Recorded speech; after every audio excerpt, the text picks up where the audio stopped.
Book to Read with a Worm by Jodi Wheeler-Toppen, illustrated by Margaret McCartney. Dear reader, there's nothing like the excitement of a backyard worm hunt. We hide in the soil like buried treasure.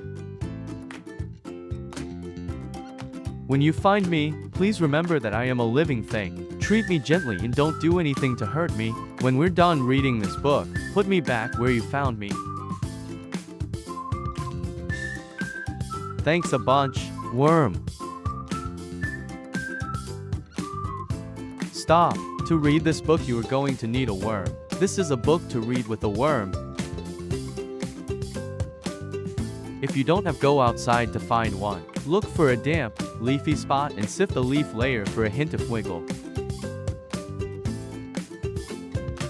Or grab a trowel well, scoop a pile of dirt and crumble it gently in your hand.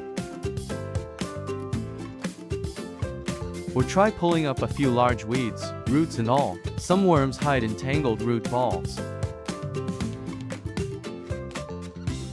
We'll also need water, paper towels, a flashlight, a bottle of rubbing alcohol, a cotton swab, a sandwich bag, a sheet of paper, a clear plastic bottle, and aluminum foil. Don't let me dry out, I'll suffocate. Make your worm comfortable, pour some water on a paper towel and settle your new friend on top.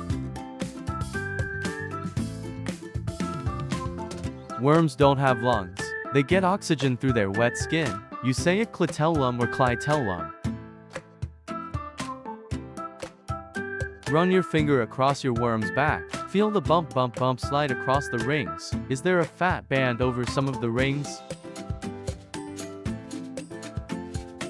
This band is the clitellum. If your worm has sown, then it is an adult. Otherwise, it's probably still a kid. Find your worm's head. If you have an adult, this is easy. The head is the end closest to the clitellum. If you have a kid, you'll have to watch it move. Worms usually crawl head first. Hold up your worm face to face. Not much of a face, is it? Can you find eyes? How about a nose?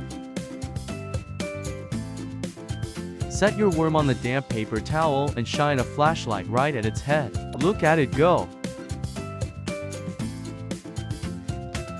Your worm doesn't have eyes, so it can't see shapes or colors, but it does have sensors that tell light from dark. Bright, sunny places are filled with birds, mice, and snakes that would love to gobble up your worm. You can't blame your worm for preferring the dark. Open a bottle of rubbing alcohol and take a small sniff. That's a strong smell. Can your worm smell it? Soak the end of a cotton swab in alcohol and hold it near, but not touching your worm's head. Instead of a nose, your worm has smell detectors sprinkled across its face. Worms use the detectors to avoid chemicals that might harm them, like that rubbing alcohol. The detectors also help them figure out if something is good to eat. Take another look at your worm's face. That hole is its mouth. Hey, did it just stick its tongue out at you? That's not really a tongue. Your worm has an organ called a pharynx just inside its mouth. The pharynx sucks up soil, dead leaves, and rotting plants to eat. In some worms, the pharynx pokes through the mouth to grab food. That's pharynx or pharynx. Some worms keep their pharynx in their mouths, but it still does a fine job of pulling in tasty leaves. Slip your worm into a sandwich bag, but don't seal it. You aren't taking a worm for lunch. Shine the flashlight through the back of the bag. Ta-da! You can see your worm's digestive system. The dark clumps are your worm's most recent meal. If you watch for a few moments, you might see poop slip out the rear end. Farmers and gardeners call worm poop castings. Castings are great for plants. Take your worm out of the sandwich bag and lay it back on the wet paper towel. Gently tap it on the tail to get it moving and then try to copy its movements with your pointer finger. If I'm not moving, I might be overwhelmed. Wrap me in the paper towel and let me rest for a minute. Phew!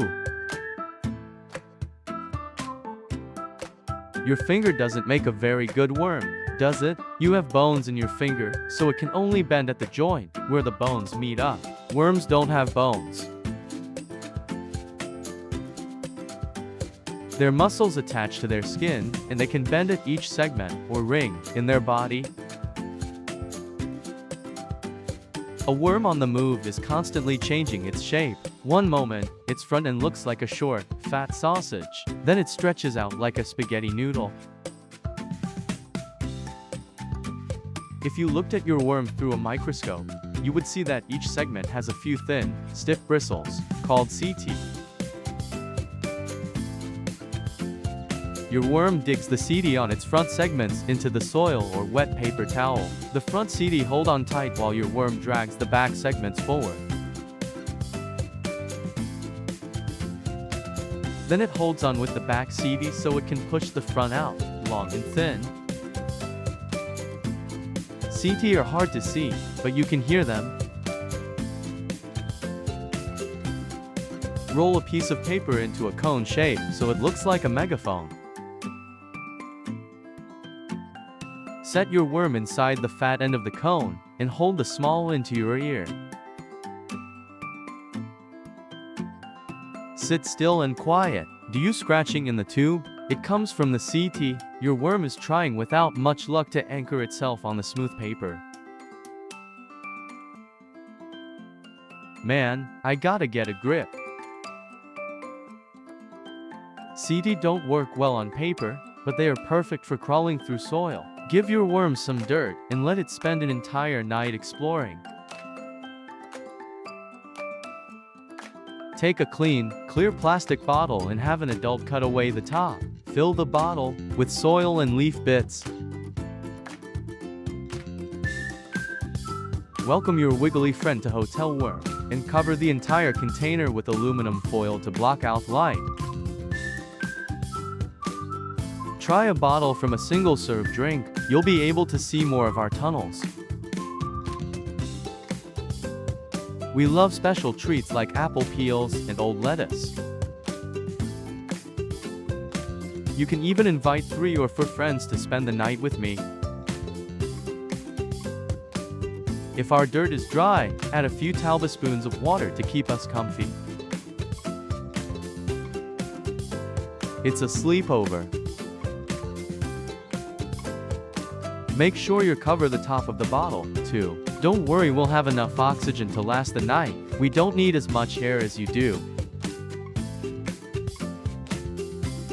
In the morning, peel back the aluminum foil and check out your worm's tunneling masterpiece. See how far you can trace the tunnels around the bottle.